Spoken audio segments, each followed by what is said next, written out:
네, 신성델타테크 주주 여러분들 반갑습니다. 강프로입니다. 자, 오늘 주말인데요.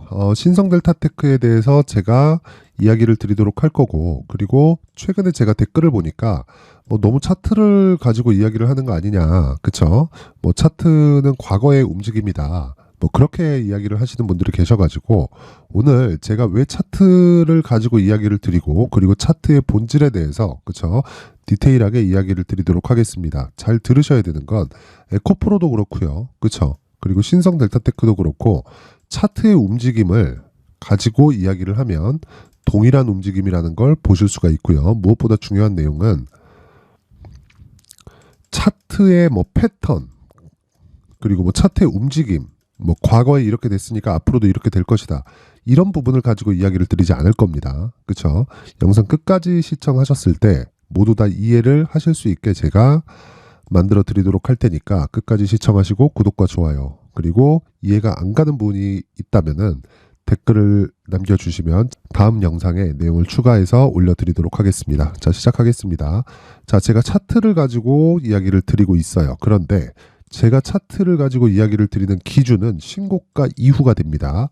자, 그러면 신고가를 만들려면 주가가 어떻게 해야 되죠? 올라가야 되죠. 올라가려면 뭐가 나와야 돼요? 매수세가 나와야 됩니다. 그렇죠? 매수세가 나온다는 건, 자, 기본적으로 정배열을 만든 이후에, 그리고 신고가를 만들 때까지 매수세가 지속적으로 이어졌다는 거를 의미를 하고요. 왜 그러냐면 주가가 올라가는 데는 돈이 필요하기 때문입니다. 그러면 차트에 어떤 패턴이 들어왔을 때 돈이 들어온다, 앞으로도 돈이 들어올 수 있다, 이런 이야기를 드리는 게 아니에요. 그리고 제가 이야기를 드리는 건 신고가 이후에만 차트를 보라는 거지, 차트를 기준해서 매매의 지표로 삼아라, 그러는 건 아닙니다. 자, 그래서 제가 항상 말씀드리죠. 고가 못 잡는다, 저가 못 잡아요. 그런데 우리가 먹을 수 있는 부분은 신고가 이후에, 그쵸, 고점을 찍고 하락을 확인하고 매도를 하더라도 수익을 볼 수 있는 그 구간을 이야기를 드리는 거고, 그 기준점이 신고가라고 이야기를 드렸었던 거고, 그리고 무엇보다 차트에 대해서 적용을 할 때는 신고가를 만들기 위한 과정을 이야기를 드렸었던 건데, 그게 정배열의 시작점입니다. 시작점. 자, 제가 요 내용을 이미, 그쵸, 누구나 인정하는, 그쵸, 성장주죠. 성장주인 에코프로를 기준해서 이야기를 드릴게요. 에코프로 한번 보겠습니다. 자, 내용을 제가 너무 길지 않게, 자, 23년도에는 15배 올랐습니다. 10만원부터 시작해서 150만원까지. 그쵸? 이 부분은 우리가 알고 있는 거기 때문에 이 부분 삭제하고요. 그리고 여기 19년부터 여기까지 딱 보겠습니다. 자, 2020년도부터 21년도까지 에코프로의 주가는 만원부터 시작해서 15만원까지 큰 폭으로 상승이 나왔습니다. 근데 이런 과정에서 실적에 대한 확인이 안 됐어요. 그러면 차트를 보는 그 구간은 어디부터인가요? 신고가를 만드는 그 구간부터입니다. 그러면 얼마부터 매매가 가능하죠? 26,000원대. 그쵸? 여기부터 2만원을 돌파하는 그 구간부터 매매가 가능하겠죠. 근데 우리가 고가를 못 잡는다 그랬고, 그쵸, 내려오면서 매물 소화 과정을 봐야 된다고 제가 이야기를 드렸는데, 매물 소화 과정을 보면서 우리가 매수할 수 있는 그 구간은 2만원에서 3만원 사이입니다. 조금 좁게 잡으면 25,000원에서 3만원 사이예요. 자, 그러면 저가 대비해서 이미 100% 이상 올라왔으니까 많이 올라왔다고 생각하시는 분들이 있을 것 같은데, 이렇게 100% 이상 올라오는, 그쵸, 그때도 에코프로는 시가총액이 수조 원대에 달했는데, 이렇게 많이 올라올 수 있는 원동력이 됐었던 건 돈이라는 겁니다. 돈. 그쵸? 이 돈을 밀어 넣어서 신고가를 만들었던 거고, 그게 시장의 핵심이 되면서 신고가 이후에 주가가 추가적으로 상승을 하면서 여기 15만원까지 상승이 나온 겁니다. 자, 그러면 우리가 여기서 어떻게 이해를 해야 될까요? 그쵸? 여기서는 무조건 성장이 나왔어야 돼요. 왜? 가격이 먼저 15만원까지 올랐으니까. 자, 간단하게 생각을 해볼게요. 2만원대 시가총액이 1조다. 그러면 5배 올라갔을 때는 5조죠. 그러면 이 시가총액을 유지하기 위한 이유가 여기선 나왔어야 돼요. 그게 뭐겠습니까? 실적이에요, 실적. 그쵸? 근데 실적에 대한 확인이 안 된 겁니다. 무슨 얘기냐면 주가가 올라갈 때는 괜찮은데 올라가고 나서는 실적을 확인시켜줘야 되고, 실적의 확인이 안 되면 주가가 떨어질 수밖에 없고, 그 구간에서 실적에 대한 확인이 되면 다시, 그쵸? 시장의 평가 가격이었던 15만 원 이상으로 추가 상승할 수 있는 여력이 생기는 거예요. 왜? 앞으로 추가적으로 성장을 하니까. 즉 주가는 지금의 가치를 반영시켜서 주가가 올라가는 게 아니라 미래 가치를 반영시켜서 주가가 올라가는 거기 때문에 그 미래 가치를 반영시키는 시작점이 신고가라고 이야기를 드렸었던 거고, 그 신고가에 대한 부분을 이해하기 쉽게 하기 위해서 제가 차트를 가지고 이야기를 드렸었던 건데, 그 시작점을 보면 정배열 전환점에 있다. 그쵸? 그러면 신고가 이후에 정배열을 훼손하는지 훼손하지 않는지는 어떻게 할 수 있을까요? 60일 이평을 이탈하는지 안 하는지를 기준 잡아서 이야기를 할 수 있는 거죠. 그쵸? 그러면 자 보세요. 올해 그 23년도에 너무 많이 올랐기 때문에, 그쵸? 너무 많이 올랐기 때문에 지금 에코프로의 주가가 빠지고 있는 건데, 그 전을 한번 보면요. 보세요. 15만 원까지 올랐었던 2021년 11월 이후에도 주가가 60% 정도 하락을 했습니다. 내용 보겠습니다. 쭉 하면은 보세요. 63% 하락 구간이 잡히죠. 이게 21년 말 22년 초입니다. 그리고 나서 뭐 전쟁도 나고 뭐 금리를 올릴 수 있다는 내용이 계속해서 나오는데도 주가가 반등을 했고, 다시 그쵸? 다중 저점, 즉 쌍바닥이라고 하죠. 쌍바닥을 만들고 나서 주가가 올라가기 시작했고, 이 구간에서 우리는 야 바닥이다 하면서 매수하는 게 아니라 여기까지 기다리는 겁니다. 올라올 때까지 돌파하는 걸 보는 거예요. 여기서 추가적으로 실적이 나올지 안 나올지는 우리는 알 수가 없어요. 물론 2년 뒤, 3년 뒤, 4년 뒤, 5년 뒤, 6년 뒤에는 에코프로의 양극재에 대한 매출이 계속해서 증가할 수밖에 없는 구조가 갖춰져 있죠.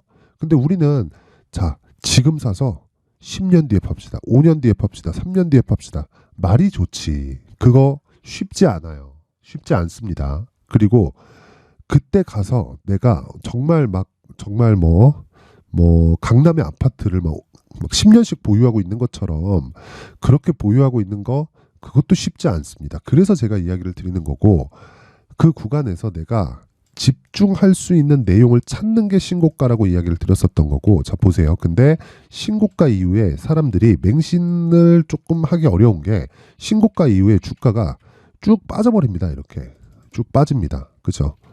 이렇게 빠져버려요. 이거 적어 보이죠? 자 보세요. 한 달에 24% 빠집니다. 그쵸? 고가에서 한 달 딱 주고 24% 빠지고, 그쵸? 이미 15만 원까지 올라온 걸 봤는데 여기서 딱 나오고 하락 딱 시켜버리면 겁이 덜컥 나요. 그래서 최소한의 확인 과정을 거치라고 이야기를 드렸었던 겁니다. 물론 에코프로 같은 경우에는 그쵸? 그 구조에 대해서 이야기를 드릴게요. 여기 21년도 고가 딱 찍고 나서 빠집니다. 왜? 실적 확인 안 되니까. 그러면서 1분기 실적 나오고 2분기 실적 나와요. 이상하다. 딱 보고 나서 반등 시작합니다. 여기 따라가지 말라 그랬죠. 그리고 나서 신고가 확인했죠. 다시. 그쵸? 왜? 15만 원짜리 신고가는 이미 그쵸? 과거에 만들어졌었던 가격이니까. 그럼 추가적으로 올라오면서 여기 15만 원의 움직임을 다시 체크를 하고요. 이 체크하는 가격대에서 물량 소화하고 다시 올라올 때까지 또 기다리는 거예요. 그러면 여기서 뭐가 나오죠? 정확하게 22년도의 실적이 나옵니다. 그러면 22년도의 실적은 어때요? 6천억이 발표가 되죠. 22년도의 결산 실적은 23년 초에 나옵니다. 그랬을 때 여기서는 확인하고 매수가 가능한 거죠. 물론 그렇다 그래도 여기까지 보유하는 건 어려워요. 그래서 항상 제가 이야기를 드리는 겁니다. 내가 정확하게 매수를 한다고 해도 이 정도까지 보는 게 최고입니다. 그렇죠? 이 구간에서 고가 찍고 내려올 때 일봉상으로 보잖아요. 이런 상황이 나온다는 거예요. 그렇죠? 내가 아무리 잘 팔아도 이 구간에서 매도하는 거고, 여기서 추가적으로 올라오는 거는 내게 아닌 겁니다. 주식농부 박영옥 님이 그렇게 이야기를 했습니다. 4월 달까지 그렇죠? 포스코 홀딩스가 너무 많이 올라서 일단 매도를 했다. 근데 포스코 홀딩스가 어떻게 됐나요? 자, 7월 달에 더 올라갔죠. 그렇죠? 이 구간에서 몇 프로 더 올라갔네요. 40만 원짜리가 80만 원까지 100% 정도가 더 올라갔어요. 모든 걸 먹을 수 없다는 겁니다. 모든 걸. 그래서 제가 신성 델타테크를 기준해서 이야기를 드릴 때도 항상 제가 이야기를 드렸었던 게, 자 보세요. 고가 잡으려고 하지 말아라. 저는 운 좋게 이 구간에서 고가를 잡았습니다. 근데 그건 운일 뿐이라는 거죠. 그래서 제가 이야기를 드리는 게, 이 구간에서는 맹신해야 될 게 아니다. 초전도체를 우리가 본 적이 있느냐. 그리고 초전도체를 봤다고 하더라도 우리가 이걸 믿고 그냥 갈 수 있겠느냐. 3년, 5년, 10년씩 이렇게 보유할 수 있겠느냐. 왜? 상용화 단계를 거쳐야 되니까. 에코프로도 그랬는데. 그래서 제가 이야기를 드렸던 겁니다. 그렇죠. 매도해야 된다. 여기는 프리미엄 빠졌으니까 세력들이 쌍목 만들어야 된다. 쌍목 만드는 구간에서 매도해야 된다. 50% 빠지고 나서 반등할 때 저는 정확히 이 구간에서 25% 정도의 수익을 냈습니다. 자, 그 내용부터 일단 확인을 시켜드리면, 자, 요렇게입니다. 쭉 올려보면 지난주니까 요날 확인하고 13일 확인. 요날 18% 올랐는데 저 요날은 매수를 못했거든요. 근데 요날 14일 지나고 15일입니다. 15일 보겠습니다. 자, 15일 날 딱 보면 장 시작하고 나서 제가 이야기를 드리죠. 자, 15일 여기 강프로의 무료 소통방이고요. 여기 11월 15일 보면 오전 8시 57분 이건 시초가 매매고요. 그리고 밑에 들어가면 자 보세요. 9시 35분, 9시 36분 신성 델타테크가 반등이 나오는 거 딱 확인하고 36,150원에 그렇죠. 반등이 딱 나오니까 제가 바로 진입을 하죠. 얼마에? 36,150원인데 36,300원까지 그냥 시장가로 지르라는 거죠. 그렇죠. 왜? 최소한의 반등은 나올 수 있으니까. 그러면서 쭉 가다가 이날 수익이 많이 났습니다. 수요일 날인데 뭐 이때 신고가 종목들의 움직임이 좋아서 수익이 많이 났어요. 자 보세요. 장중매매 신성델타테크 4% 수익권 4만원 고정 매도가였지만 취소하고 확인하고 매도 강력 나가겠다. 그리고 쭉 내려간 거예요. 자 신성델타테크 VI 들어갔네요. 38,650원. 그리고 나서 39,000원 돌파. 자 이때도 제가 이야기를 드리죠. 신성 4만원 넘어가겠네요. 대박입니다. 강프로님. 자 정확하게 제가 긴장 풀지 마세요. 신성델타테크는 추세는 완벽히 무너졌다. 재료가 중요한 게 아니라 기술적으로 먹고 빠져야 된다. 이렇게 이야기를 드리죠. 그렇죠. 냉정하게 봐야 된다는 거고 뭐 메타바이오메드가 20%까지 상승했다는 내용도 있고 그러면서 제가 그냥 쭉 보유합니다. 자 22평은 수렴되어 있다. 오늘 최대 상승 가격은 45,000원. 상한가 부근이 상승 시에 미련 없이 빠지겠다. 그러면서 쭉 그냥 제가 끝내고 요날 수능날입니다. 수능날이기 때문에 1시간씩 지연돼서 시작을 하죠. 그렇죠? 신성델타테크 장 시작 전 여기 자 보세요. 개장 전 그렇죠? 개장 전 시세 장 시작 전 매도 주면 44,500원.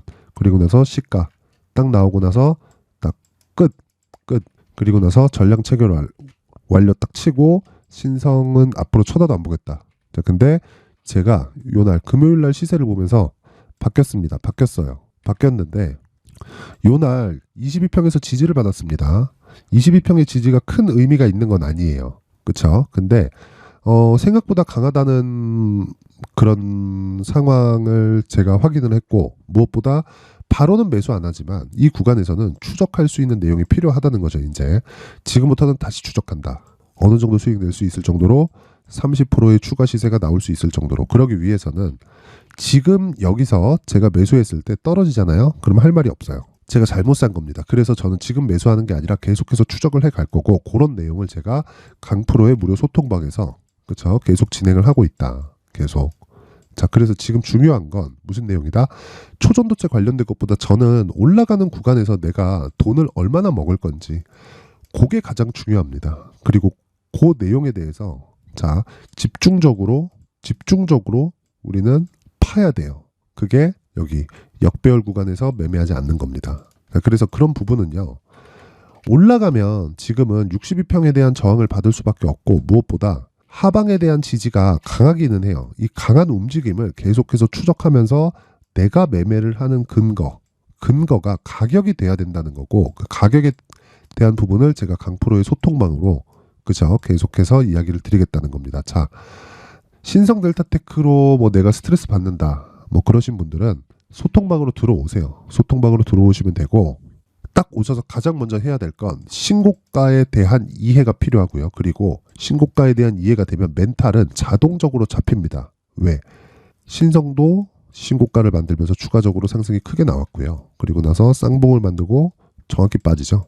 그 빠지는 과정에서 어떻게 됩니까? 그렇죠? 나올 수 있는 부분은 역배열 구간에서 그래서 제가 한 방 남았다고 말씀드렸던 거고 지금 우리가 생각해야 될 건 어떠한 뭐 특정한 모멘텀 이유 초전도체 관련된 뭐 논문 뭐 네이처에 등재했다 APL 관련된 그런 내용보다도 더 중요한 게 얼마에 잡는지가 가장 중요하다. 내가 얼마에 다시 사야 되는지 추가 매수를 어떻게 해야 되는지 잘 모르겠다 하시는 분들은요. 영상 상단에 있는 전화번호로 참여라고 문자를 보내주시면 되고요. 그러면 제가 강프로의 무료 소통방 입장 링크를 순차적으로 공유를 해드리도록 하겠습니다. 그리고 자, 제가 이번에 이 구간에서 매도한 이유, 그리고 여기서 매수한 이유를 어떻게 그렇게 잡을 수 있었는지 궁금하신 분들은 신성 델타테크의 가격, 그리고 단기 보유 전략으로 제가 준비를 해놨습니다. 이 내용까지 제가 이야기를 드리면 너무 길어질 수 있기 때문에 이 내용은 제가 여기 19페이지에 걸쳐서 준비를 해놨으니까 영상 상단에 있는 전화번호로 숫자 3이라고 문자를 보내주시는 분들에 한해서만 제가 신성델타테크의 가격 그리고 단기 보유 전략을 공유해 드리도록 할 테니까 딱 요 내용 받아가셔서 어떻게 매매가 진행되는지 공부하시고 그대로 따라 하시면 됩니다. 자, 그리고 모든 분들이 성공 투자를 하셨으면 좋겠습니다. 그러기 위해서는 초전도체 관련된 것보다 가격을 봐야 된다는 거 잊지 마시고요. 무엇보다 가격은 그 어떤 부분에서 앞섭니다. 그리고 제가 시각을 바꾼 이유도 다시 말씀드리지만 원래 금요일날 빠졌어야 됩니다. 근데 금요일날 22평을 찍고 올라왔죠. 이거는 추가적으로 확인해 봐야 될 필요가 있다. 근데 62평의 기울기가 꺾이는 건 아직 시간이 필요한 건 그냥 확정이다.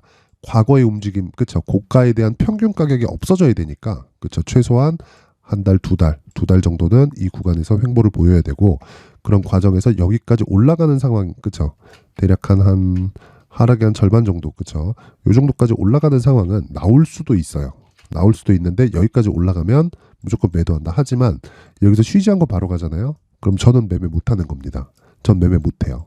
모든 걸 다 잡을 수 없으니까. 그 내용까지 제가 디테일하게 이야기를 다 드릴 테니까 상단의 번호 확인해서 숫자 3 또는 참여라고 문자 보내시면 제가 내용에 맞춰서 링크 그리고 자료를 공유해 드리도록 하겠습니다. 항상 시청해 주셔서 감사드리고요. 모두 성공 투자 하실 수 있게 제가 준비를 해 두겠습니다. 자, 이제 23년도 다 끝나가지만 매매를 하시면서 스트레스를 받으시는 분들이 있을 수 있습니다. 시장이 항상 그렇긴 하지만 그래도 제 구독자분들과 시청해주시는 분들을 위해서 앞으로 차기 주도주가 될 수 있는 대시세 종목을 준비를 해왔습니다. 단타나 짧은 수익만을 쫓다 보면요, 잦은 손절로 계좌가 망가지는 건 순식간이고요. 그만큼 수익하고는 거리가 멀어지겠죠. 장기간 유지하기가 어렵기 때문입니다. 결과적으로 주식시장에서 돈을 벌기 위해서는요, 어떤 계기를 만들어야 되는데 그 계기는 한 종목에 비중을 실어서요, 수익을 보는 것 말고는 없습니다. 쓸데없이 잦은 매매를 하지 말라는 이야기고요. 그리고 한 종목에 비중을 실을 수 있어야 된다는 겁니다. 그런데 이 비중을 실는 과정에서 성장 산업군에 대한 이해가 필요하다는 겁니다. 이 부분을 반드시 기억을 하셔야 돼요. 자, 이런 성장 산업에 대한 구조와 제가 앞서 말씀드렸던 신고가 그리고 선반영 구조에 대해서 이해를 했을 때 이런 매매를 할 수 있게 됩니다. 2월 7일 강프로의 대시세 종목으로 에코프로 매수가는 17만원 이에서 진행이 됐고요. 그리고 목표가는 50만원부터 자율 매도 구간으로 잡았죠. 예상 수익 범위가 200% 이상으로 되어 있는데 신고가 이후에 선반영 평균치가 200% 이상이기 때문에 그렇습니다. 자, 그런데 에코프로가 2차전지 양극재 기업이죠.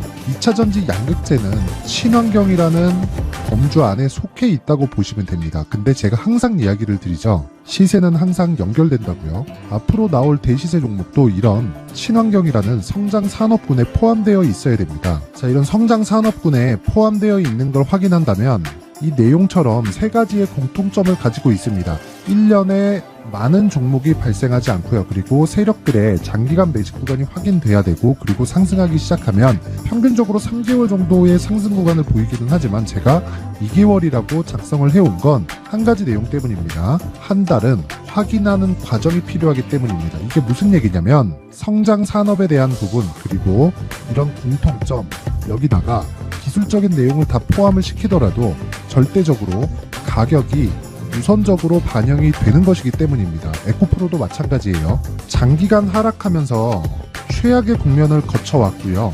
이 구간에서 먼저 하락을 했다는 건 앞서 말씀드렸던 내용처럼 고가에 대한 부분이 아니라 저가, 즉 나쁜 부분을 반영한 이후에 신고가를 발생을 시켰다는 건 앞으로 좋을 부분을 반영이 되고 있다는 거죠. 그런데 본격적인 시세는 신고가 이후라고 말씀을 드렸고 지금은 매물 소화 과정을 보내고 있습니다. 앞서 말씀드린 대로 가격 먼저 분석을 끝냈죠. 그리고 나서는 정부 정책의 방향과 맞는지를 체크를 해야 되는 겁니다. 2023년 대시세 종목인 에코프로도요, 정부 정책의 방향에 맞는 종목이라고 볼 수 있겠죠. 물론 이런 종목들도요, 신고가 이후에 시세를 낸다는 건 반드시 기억하고 있어야 됩니다. 자, 이런 내용을 토대로 23년 상반기 에코프로와 같은 대시세 종목을 준비를 해왔습니다. 자, 하반기 대시세 종목은 영상 상단의 전화번호로 대시세라고 문자를 보내주시는 분들에 한해서만 공유해드리도록 할 테니까 영상 상단의 전화번호 확인해서 하반기 대시세 종목으로 큰 수익 내셨으면 좋겠습니다.